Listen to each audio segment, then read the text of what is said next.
सहनाववतु सहनौ भुनक्तु सह वीर्यं करवावहै तेजस्विनावधीतमस्तु मा विद्विषावहै। ॐ शान्ति शान्ति शान्तिः। सदाशिवसमारम्भां शङ्कराचार्यमध्यमाम् अस्मदाचार्यपर्यन्तां वन्दे गुरुपरम्पराम्। श्रुतिस्मृतिपुराणानाम् आलयं करुणालयं नमामि भगवत्पादं शङ्करं लोकशङ्करं। शङ्करं शङ्कराचार्यं केशवं बादरायणं सूत्रभाष्यकृतौ वन्दे भगवन्तौ पुनः पुनः। समस्तजनकल्याणे निरतं करुणामयं नमामि चिन्मयं देवं सद्गुरुं ब्रह्मविद्वरं। मूकं करोति वाचालं पङ्गुं लङ्घयते गिरिं यत्कृपातमहं वन्दे परमानन्दमाधवम्। ईश्वरो गुरुरात्मेति मूर्तिभेदविभागिने व्योमवत् व्याप्तदेहाय दक्षिणामूर्तये नमः। योऽन्तः प्रविश्य मम वाचमिमां प्रसुप्तां सञ्जीवयत्यखिलशक्तिधरस्वधाम्ना अन्यांश्च हस्तचरणश्रवणत्वगादीन् प्राणान्नमो भगवते पुरुषाय तुभ्यम्। Now I just one simhavalokanam of what we have done. We have come to the why there is suffering in the samsara. In this dualistic darshan, why are we suffering? Because that darshanam is not real. And it is born out of something which is unborn. you know, something cannot be born out of which itself is unborn. Chittam is unborn. Jiva is unborn. We have established by yukti, law, everything, by shruti. And now he says, this dvaita darshanam is the karanam for your sorrow. It's not the events that take place. What does it matter whether the event is real or unreal? Because you are taking it as real and suffer. So what is it that makes our suffering in this world is the seeing reality in an unreal perception. So what is the nivritti? Samsara nivritti is come out of that unreal perception and no, that is not real, and turn your attention to that which is real, that which is ever real. That is how samsara is. So the whole verses that we have done is only, and why it's done in so many verses? Because that is our major problem. Why we come to the classes also. Major problem is what? I am not happy. One way or other I am unhappy. Why are you unhappy? Because you are having that dualistic vision that because of this I am unhappy. And you tell yourself 100 times again and again, what I am seeing is only a unreal perception, and hence I have no reason, hedu abhavat. There is no hedu at all for chitta to create chitta drishyas. Is it not? Because chittam itself is unborn. And to think that my mind is, it is all created by the mind, it is only a, what can I say, gauna shruti. Not that it is there really. But in this level, it is there. Like in the dream level, the dream world is real. The waking world is real. The mind is real. The intellect is real. Everything is real. But the moment you start realizing there is something else to think about, there is something else to realize, then this vision fades, is what they said so far. There is no hedu for it to. Hedu means no karanam. Karya-karana bhavam is not there. And then the one shocking thing he said was, there is no karma, there is no dharma. I mean, you shall not get frightened about that, because karma theory, dharma, all are for that person who sees a real world in an unreal perception. They are all real to you as long as you are seeing this unreal perception. So don't mix up both. If you mix up both, you will never get an answer. What you should know is, I am not now realized. And hence, what I see is real to me. So my mind is real, and the chitta drishyas are real, and the sorrow also is real. So you want to get out of that sorrow, then you have to negate everything. That mind should die, let us say. Die means, not it really dies, but I must realize it has no substantiality. It is not there. This is the whole, from where to where is the dukkha?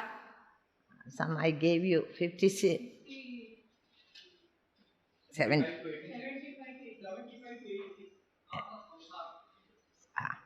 The problem of samsara is our own mental vision, wrong vision. So we continue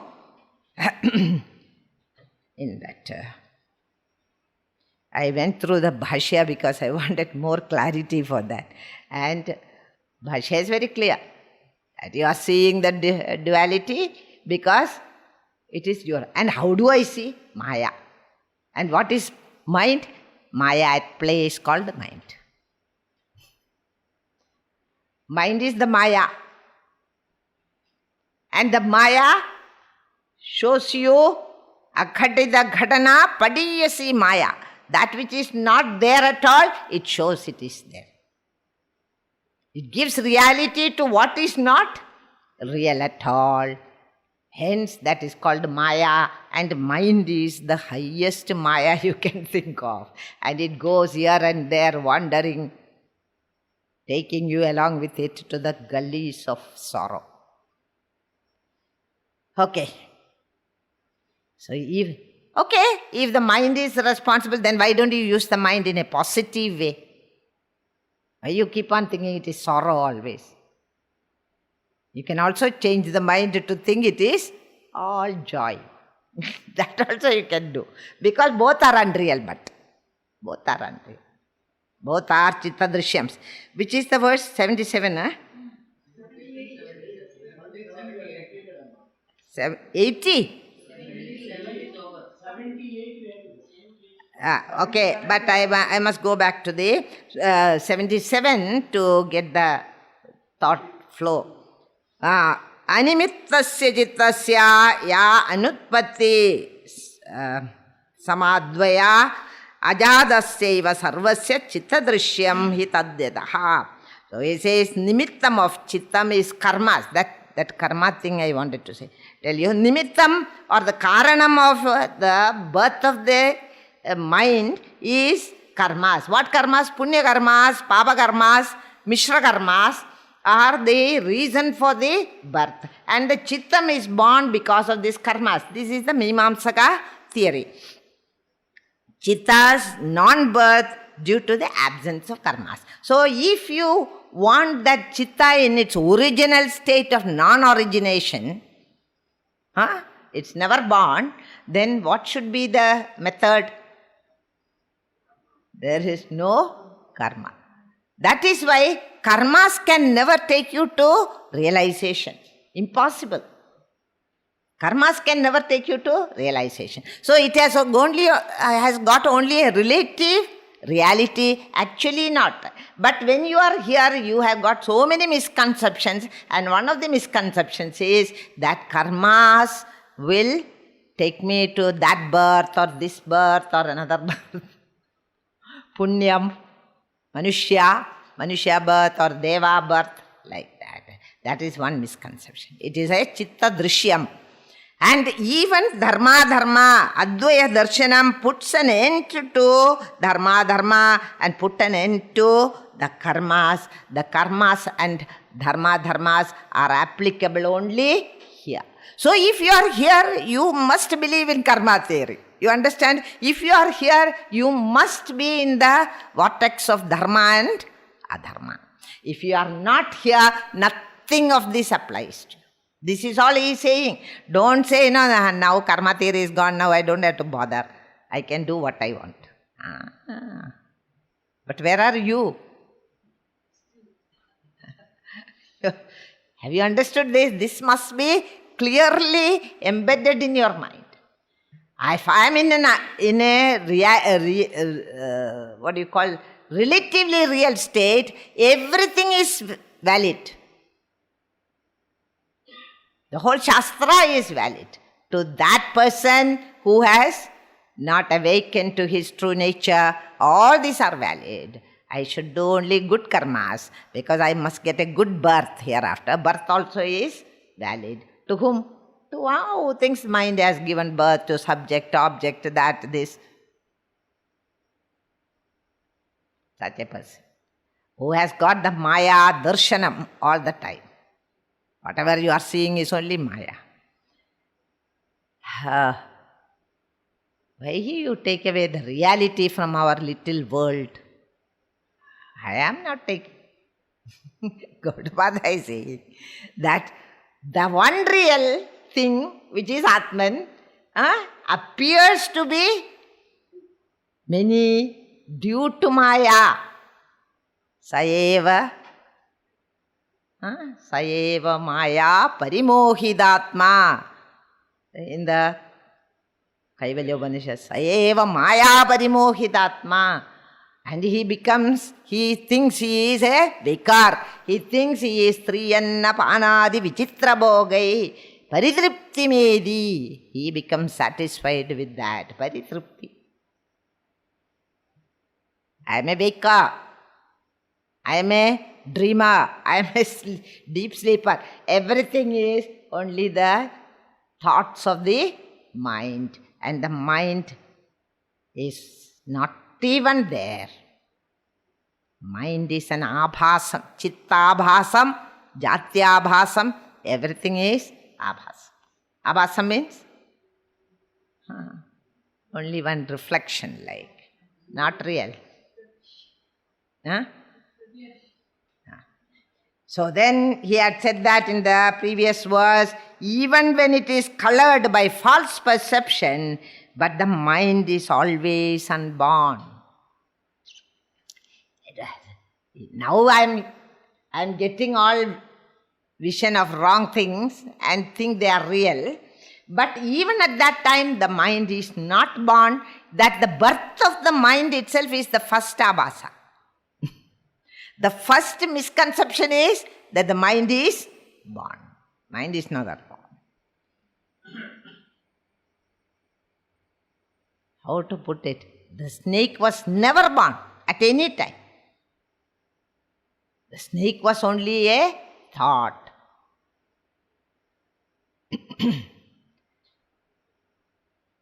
In your mind. So, what are all these things that are all thoughts only? Have you understood? The mind is coming up in thoughts. But the mind is not there. That's what we are trying to tell. But because you are in the world of the mind, you are always interacting with the world, with your mind, that is very difficult to accept. You understand? How do we know? Because when the Mahatma realizes the truth, there is no mind. The mind should have gone into abeyance before he can realize the truth. Hence, a born mind can never be a good instrument for him to know the truth. To know the truth, the mind should be, mano nasham should take place. Ramana Maharshi says, Margane kride naiva manasam. When you are in the process of that inquiry, mind disappears. So the mind is a adhyarobam only. It is not a, now the apavadam should be done, and then only we can see that mind is not really born. It is only a hypothesis. We have explained it yesterday. Ajadasyaiva sarvasya chittadrishyam hi tadyadaha. And it is samam, advayam, ajadam. That is the understanding in the 77th verse. And duality and birth are perceived by the mind, hence unreal. And what is that mind? Unreal mind, unborn mind. And hence whatever it, drishyam also is unreal. Cannot be. How can it see then if it is not born? That is called Maya.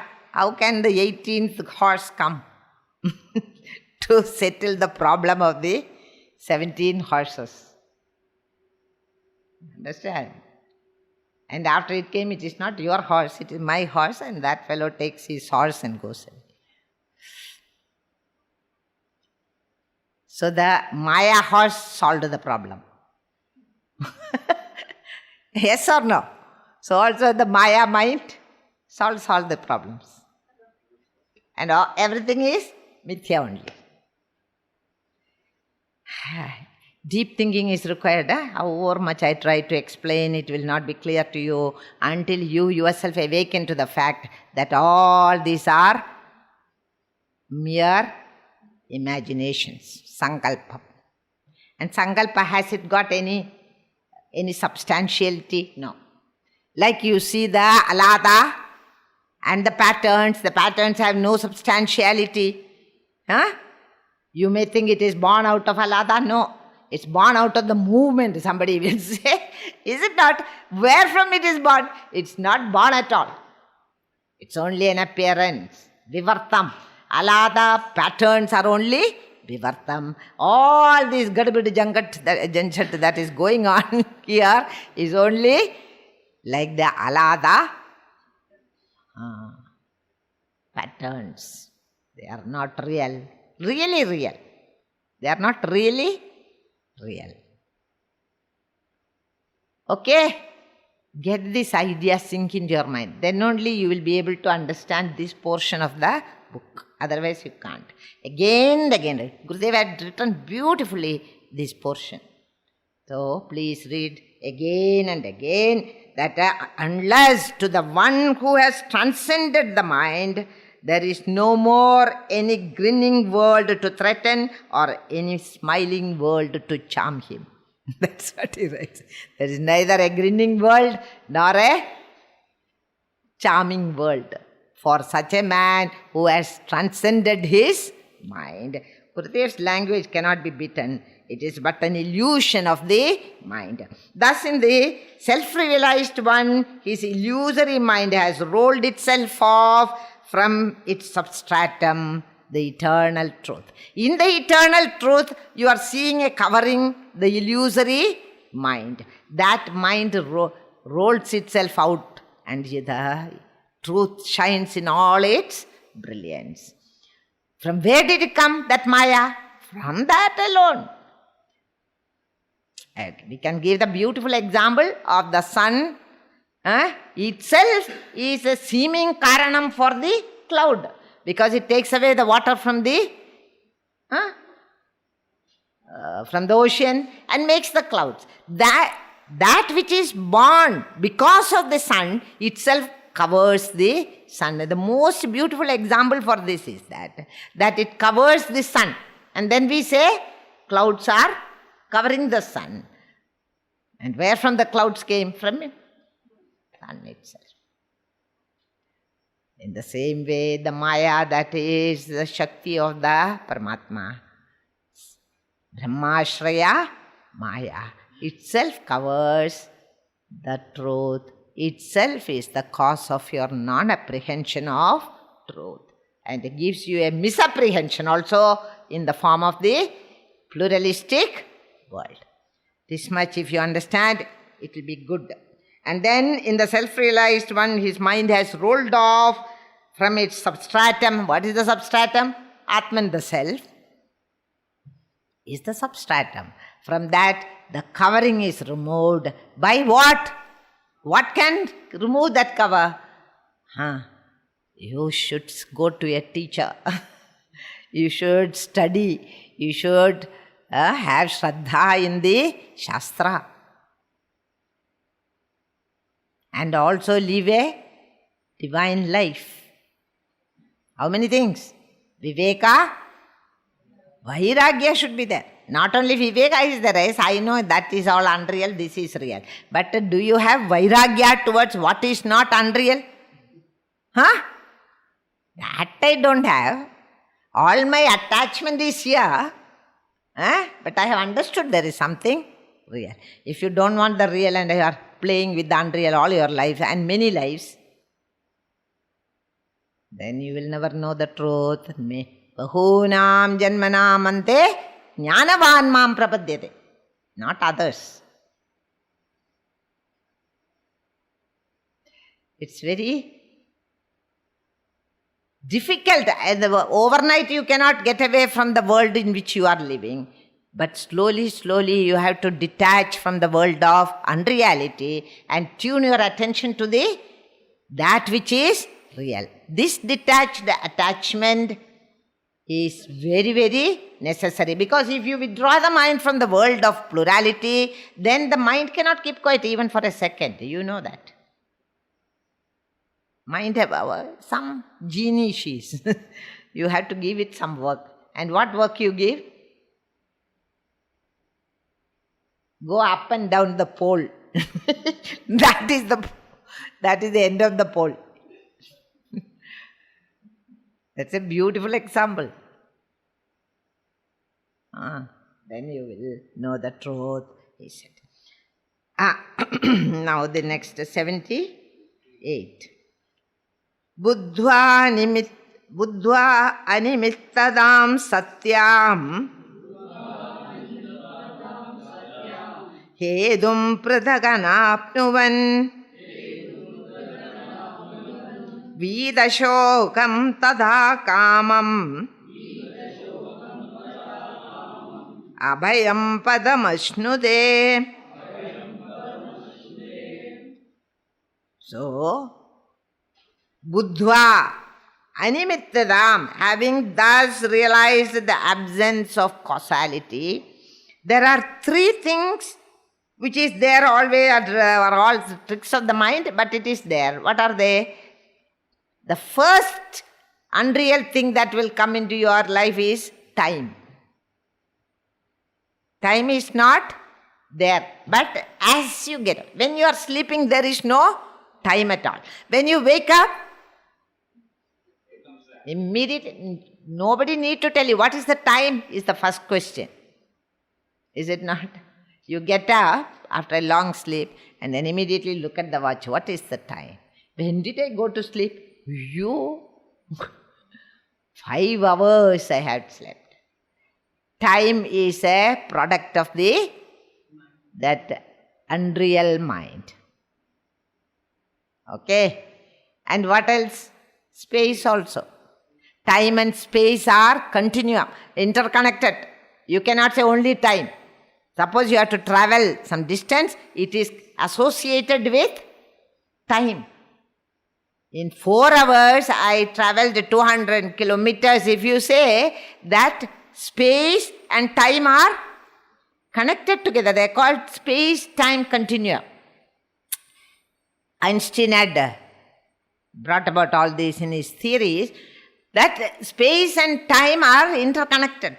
In the school also we get, if your fellow takes so much time to go to the other side of the bank, what is the distance? No? Distance and time, there are mathematical. Why? Because they are connected to it. Then the next one is causality. Karana bhava. Karana is not there. That is also denied in the previous verses. There is no karya karanam. There is no, the time, space and causation are all tricks of the mind. They are not real. There is no eternality to time. Time is not an eternal factor. When I am sleeping, there is no time. That itself proves it is not true. Is it not? And when you are daydreaming, then also time is of a different nature. When I am very, very happy, then the watch stops for you. You are in such a world of your own. But if you have sorrow, also very same thing. Sorrow means time does not move. Joy means it moves very fast. Is it not? The boy went to meet the girl in the park. The moment she sees her till the moment she leaves, he doesn't know the time. Already 9 o'clock, I will get nice beatings in the house, the girl will say and run off. Is it not? Why? Because time has run. Joyous times, time runs. But when you are sorrowful, when you go on looking at the watch, time is not moving because time hangs on your shoulders at that time. So time has no eternity. Time is not eternal. So time is a product of this Maya.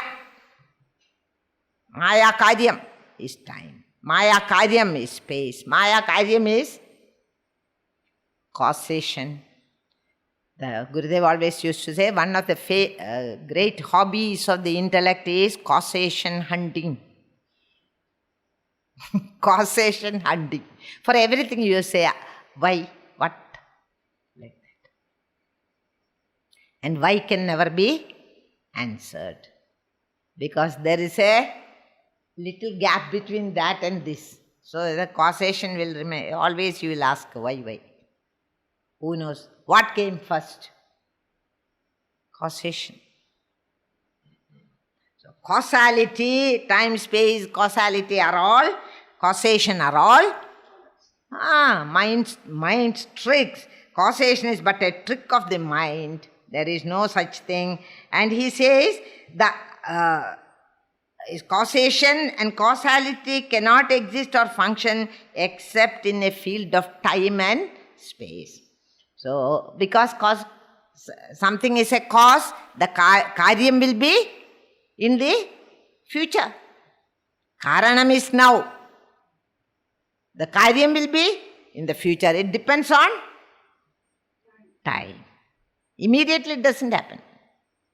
Even if you are unintelligent enough to eat 20 laddus at a time, then what happens? The karyam will be after a day, after one day. Karanam is what? Uncontrolled eating. And karyam will be not immediately. Processing is there in the stomach. Then only it will happen.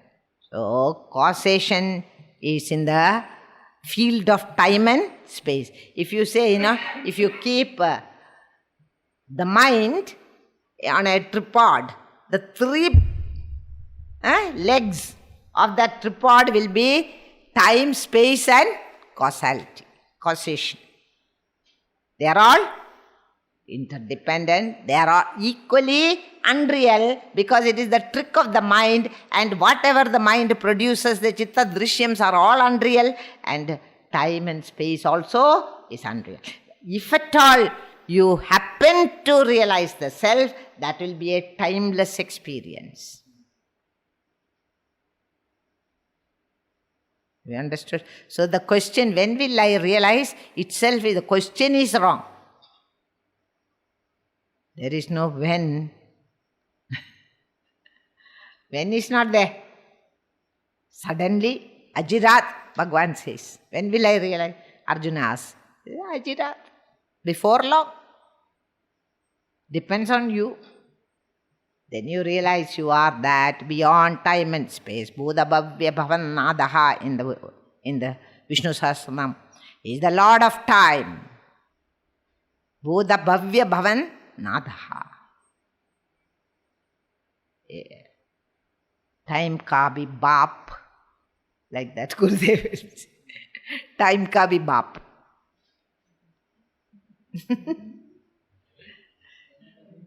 Time ka baap. Gurudev used to say, oh, you forgot. Time ka baap. Baap means father. Okay. Buddha animattadam.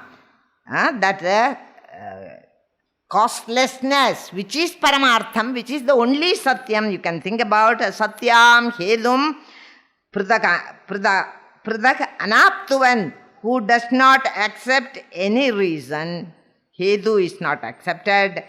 And what will happen? Having thus realized the absence of causality as the self, the unlimited truth, when will one find that no other reasons or no other cause to manifest again the three fundamental sorrows called shoka, kama, bhayam. What is the three fundamental sorrows of human being? Is shoka, moha, nivritti will happen. One who has given up that cause for the perception of the world, that is gone. Hunting for the cause is the reason for all sorrow. Now never ask why all the time. In the Vedanta hall it is, don't ask why.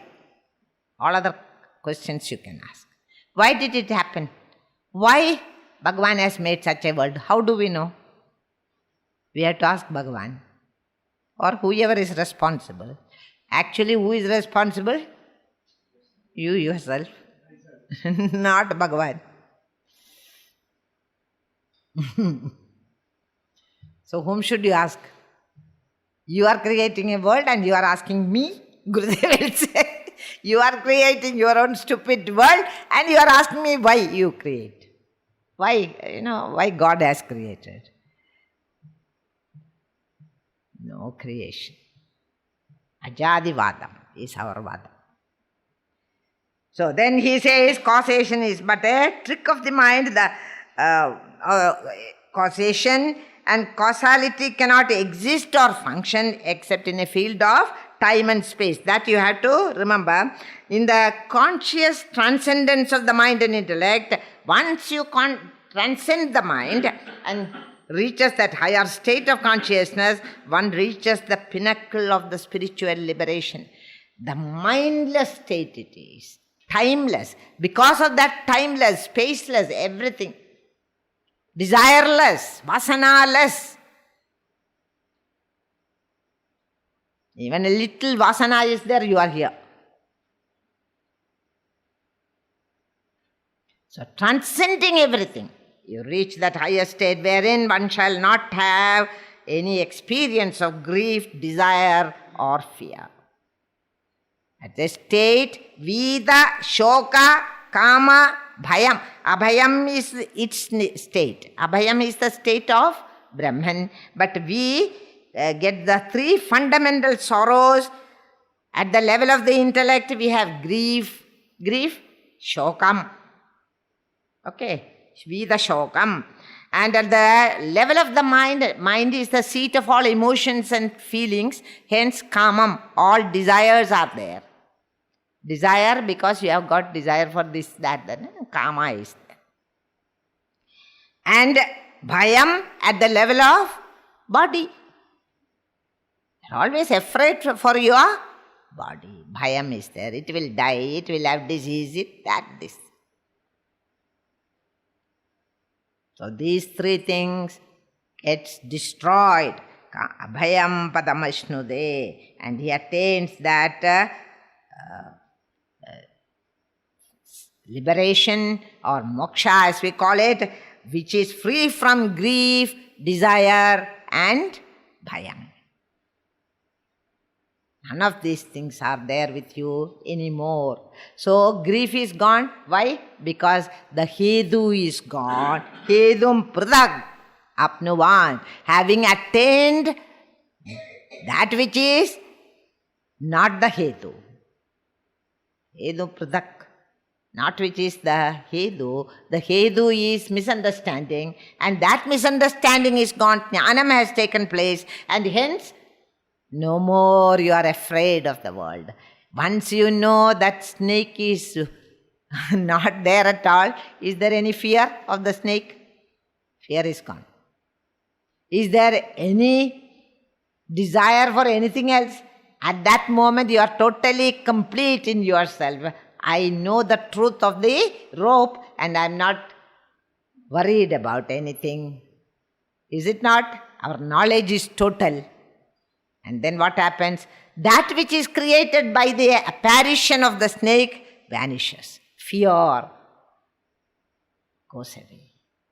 Similarly here, once I realize the truth of myself and the world and the Ishvara, which I have posited as a hypothesis for understanding this unrealistic world of ours, all the fear leaves you. You are in that state of utter bliss. We call it duality is the cause of origination and not karmas nor dharmas. What is the cause of origin? Duality is the cause. The duality that I perceive is the cause. Don't attribute it to karmas. Don't attribute it to dharma and adharma. They are all the byproducts, not the cause. Have you understood this? They are the byproducts of a wrong vision. They are not the cause. The cause is what? That vision of duality. For the origin of the mind and for its play, the reason is the illusory perception. And in that illusory perception, we have added more and more and more data. What data? Karma theory, and dharma, that, this, punya, papa, all types of things we have attributed to that world, and knowing that and becoming non-dual in your mind, the mind has become shantam, samam, advayam. Then what happens? All these, whatever sorrows it can give you, they are all gone at one stroke. Swami Vivekananda, when he realized the self, shouted out, "Where are the worlds which I have seen just now? The world itself is not there. What happened to my world?" That is the state of, only we cannot get full picture of what is that state. Only from such words of the Mahatmas we get some inkling. That time the world comes to a end for that. Which world? The unrealistic, pluralistic world is no longer there. The Samya Avastha it is. It's a state of total bliss and inexplicable peace. A peace that passeth all understanding. When you reach that state of realization. But I am not reaching. You won't reach until you have total faith, first of all. What is bhakti to the Vedantin is the faith in that goal. If you have that faith in that goal, Shraddha we call in our Sanskrit. If you have the Shraddha, you have to reach.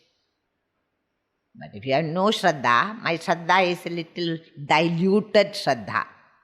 I am here and there. Most of you are. That is why you are not able to gain. That's the only reason. Though, what do you want us to do? Leave everything and go to the Himalayas. Even if you go to the Himalayas, this will come with you. You understand? Even if you go to the Himalayas, mind is there, body is there. You cannot say, I am not hungry. Before you reach Himalayas only, you are hungry. What to do? You carry your mind also. Don't think that is all. Ajnana kritam. Ajnana kritam Dukkham jnanena nivartade. By jnana alone it can go. What is created by ajnana, how can it go by any other means? Bodhonya sadhanebhyo hi sakshat mokshaiga sadhanam. Bodham. Bodham means pure consciousness. That alone can bring about realization. No other karmas, na karma kodibihi. Shankara says in the Vivek Chudamani, even kodi karmas cannot take you there. And kodi punyas also will not take you there. If you have done kodi punyas, you will come back again and again to this shaking world to enjoy. Kodi papas you have done, again you will come back here, not there. Understand this. Going beyond punya and papa is that. Going beyond dharma and adharma is that state. Going beyond all causation, karya karana vilakshanam brahma. If this is understood, everything is understood, now I can go fast. Okay? Reaches the pinnacle of the spiritual experience wherein one shall not have thereafter the experience of grief, desire or fear. Read Gurudev's commentary in these 2-3 verses. Very clearly you will understand the illusory, the dawn of knowledge lies beyond the choking states of these 3 illusory phantoms and their false threads. What is that? Kama, Shoka and Bhayam. Amruda abhuda biniveshadhi sadrishe tat pravartade vastvabhavam sabuddhaiva nissangam vinivartade. And why we continue to be here? Abhuda biniveshad, on account of one's attachment to the unreal things. Abhuda, not real things. Abhuda, the word has come before also. Abhuda means unreal things is thought of as real. Abhudam is thought of as really vastu. So what happens in that? Avastu you are thinking as vastu. That which is not real, you think as real. Abhudam, abhinivesham. Not only you think it as real, you hold on to it like markada mushti. Like a monkey. Once it gets anything in its hand, it will never leave. Unless you give it something which is more palatable to it. Suppose you give one banana, then even if it is a gold coin, it will drop it. Because gold coin it can't eat. You understand? Suppose it has taken gold coin from your table. It will hold on to it until you throw a plantain at it. Then it will leave this to hold the plantain, which is more real, which will satisfy its hunger. You understand? So what we should do? Throw that carrot. What is that? That be the shock by kama, everything. That state. Then you will leave this. You are holding on to it. Abhinivesham means that. Gurudev says here, no English meaning can be given to word abhinivesha. Abhinivesha is not merely persistent clinging to that object in the hope that it is real. That is called abhinivesha. So yes, abhinivesham sadrishe tat pravartade, and the mind runs after not only those sense objects but similar sense objects also. Sadrisham. Various other sense objects.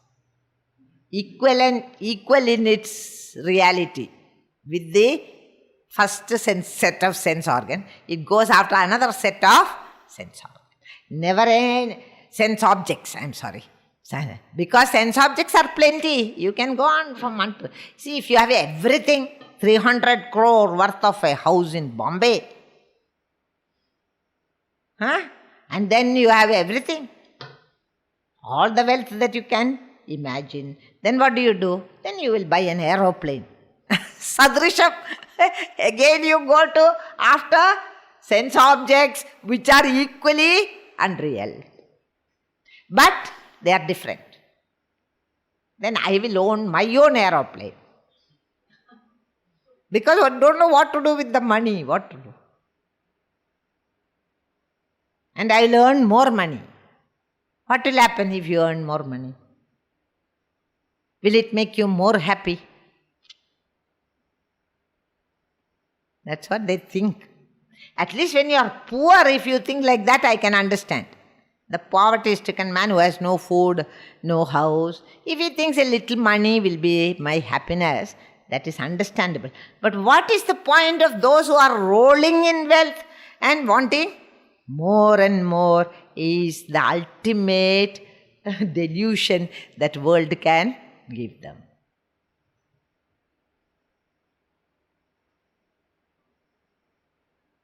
Who is the one who is on that path? Is the one who develops vairagyam. Not vairagyam because something has happened and you are now for 3 days you are a vairagi. No. Not that vairagyam. Abad vairagyam now. Then what? Which vairagyam? Vairagyam born out of this vivekam. What is real? What is unreal? That vairagyam will take you in no time to that goal. Vastvabhavam sabuddhe. Buddhaiva nissangam vinivartade. But it comes back, runs after such sense objects, but it comes back to its own pure nature when it becomes unattached and detached. And it comes to own its own nature, which is such a pure bliss. Atyanta sukham. He owns it. The unreal is thought of as real is abhinivesham, and total unreality of the perceived objects. Once you realize what will happen, I own my own real nature, which is Satchit Anandam. When it is convinced of the total unreality of these objects. Now I have understood intellectually, but not really. I cannot say I go back home and I tell my wife, who are you? No, you can't do that. You understand? She is as real to you when you go back as she was when you came here. No doubt about it. So the unreality is not that now you go out, you are not in my life anymore. You can't say. She will bring the broom. That is all. If you say that, for this you spend so much money and went there, she will ask, is it not? So be careful. That's why I said keep it all secret. Whatever transformation is taking place, keep it to yourself. Don't share it with the wife particularly. It's very dangerous.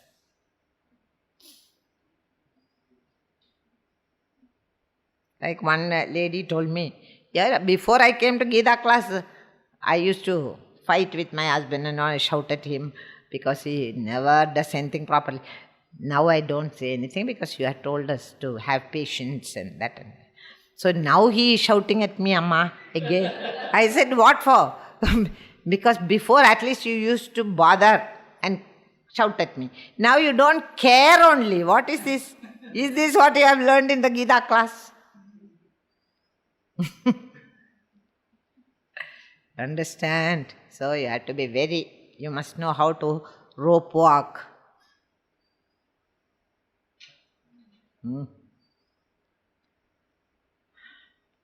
This understanding is in yourself. It's not for any show or for, telling everybody, now I am a great jnani or at least half a jnani. You cannot say all that. Be careful. I want to reach there. If she wants to come, she is also welcome. But if she doesn't want to, let her do her regular work, cook food and serve. That's okay with me. She will take care of my physical body. That's all. There are people who come and say, no, my husband doesn't understand why I should come to the class, why I should come to the camp. Don't try to explain, I said. You just be a good wife. All the gopis were very good wives. Don't think that gopis were bad women. They looked after their children, they looked after their husband, but their heart was in that Paramatma Swarupa Bhagavan. This is the greatest devotion. So Uddhava says, I want to prostrate not to the Gopika's feet, but the Renu. Renu means the dust under their feet. So great are they. Because, they are really great. A housewife who can both be with the mind totally in the Lord and doing her duties as a housewife. She has to be worshipped.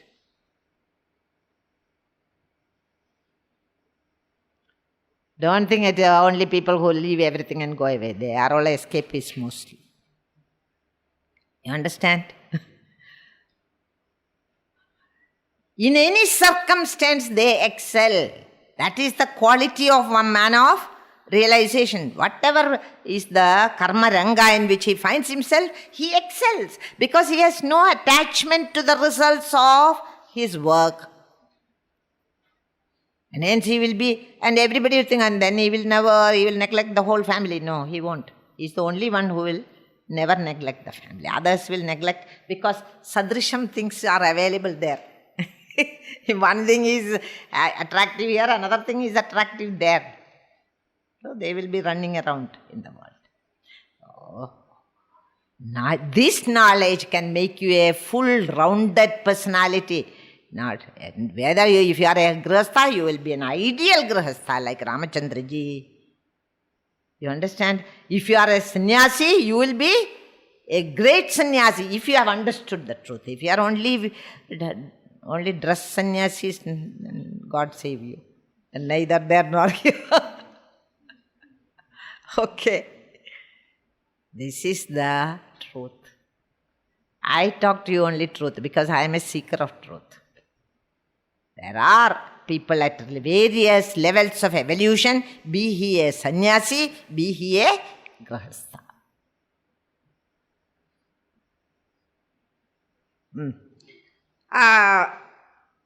Vastu abhavam sabuddhyaiva, but it comes back to it when it is convinced of the total unreality of these objects. And whatever is this world, whether created by circumstances or produced by his own idle imaginations, it doesn't matter, but they are not real. As long as they are not real, you do not give any reality to whatever happens here. Then the real will start shining in your heart. Otherwise it will not. The real will be covered with ignorance and you cannot see it. The firmer is this false faith. If you think that everything is real, the greater would be the strength of the objects to attack the mind. So if you are attached to this in a very strong, abhinivesham is there, then it becomes more and more difficult to extricate yourself from that vicious hold of the objects. You cannot. Becomes very difficult. It has faith in the reality of the joy of the sense objects. Once it realizes the objects are false and pain-ridden, the mind would automatically get into Jnana Yoga and arrive. Gaudapada advises discrimination as a remedy for this mental disease from which all of us, samsaris, are suffering. So what should you do? Discriminate and find out they are not real, and hence I am not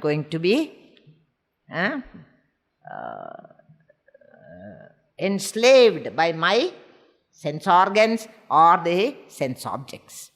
Thus we withdraw ourselves into yourself and you arrive at the truth. Nivrittasya pravrittasya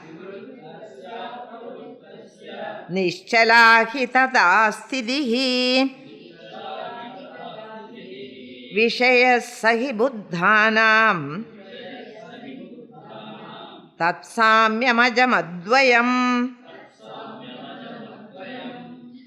At this point, when you are withdrawing from the world of unreal world into a real world which is all bliss, you have to do a lot of nididhyasana. Here you can do Shravana Mananas. But at the door of the truth, you must be in nididhyasana, contemplative student. You must become a contemplative student, otherwise you cannot scale the heights. You cannot reach the peak of it, and hence he says, stop the mind from wandering even in the past and the future. Always try to be now, here. If the class is going on, be in the class 100%, not only one little part is here, the other part is outside somewhere. At home, or whatever is troubling you at home. Then what will happen? There is big, not gap, a big hole in your understanding. You can't understand. So this understanding requires contemplation all the time, thinking, this sorrow, that is unreal only. I am not going to suffer from that. And like that, each and every experience you are having in this unreal world, how can an unreal world give me a real unhappiness? Thus you must continuously think. The nididhyasanam is required at this point, and what will be the result? Stop the mind now and then in meditation. Now and then when you are merely sitting and watching open eye meditation or meditation in the early mornings. Meditation is not for any other reason but to reach the highest. There are meditations and meditations. That you must know. Merely we are getting some peace in the morning. And you sit down and close the eyes and say Namah Shivaya, Namah Shivaya. Or Om. That also. If you understand what you mean by Om, then you have understood almost the whole Upanishad here. You understand, but you don't understand, you just say Om, Om. You just say Ram, Ram, Ram, and you don't know what is the significance of that name. Rama, Sarve Ramante idi Ramaha. That which is in, what is in everyone? Common to everyone. Common to everyone is only one thing I can remember, existence. You can remember anything else? No. Your body is different, my body is different, everybody's body is different. My mind is different, your mind is different, everybody's. My intellect is different. Maybe a tube light. Never lights up only. Okay? Others are very bright, very brilliant. Their intellect is different. At all that levels we are all different. But at the consciousness level, I am that only. Thus thinking, thus contemplating all the time. I realize the truth one day. Not immediately, because all this, when you bring your grandmother's vessel from the attic, the grandmothers have a habit of keeping copper vessels. What is that? Bronze vessels on the top. Because now the modern people, they want only Tupperware. Now if you ask the girl who is getting married what vessels you want to buy, Tupperware. Which according to us is no vessel at all. Have you understood? So we have changed it. And that vessel is lying there. Vessel is become green with age. What we call klava. In Malayalam we say klava. Klava means that green. So you have to bring it out. And you have to wash it not once, not twice, not thrice. For many days you have to go on rubbing until that type of copper is no longer available in the market. The red, pink color starts showing. The green color is going away. By what? By constant rubbing. This is what you have to do with the mind. What is Nididhyasanam? That only. Then all the muck is gone. All the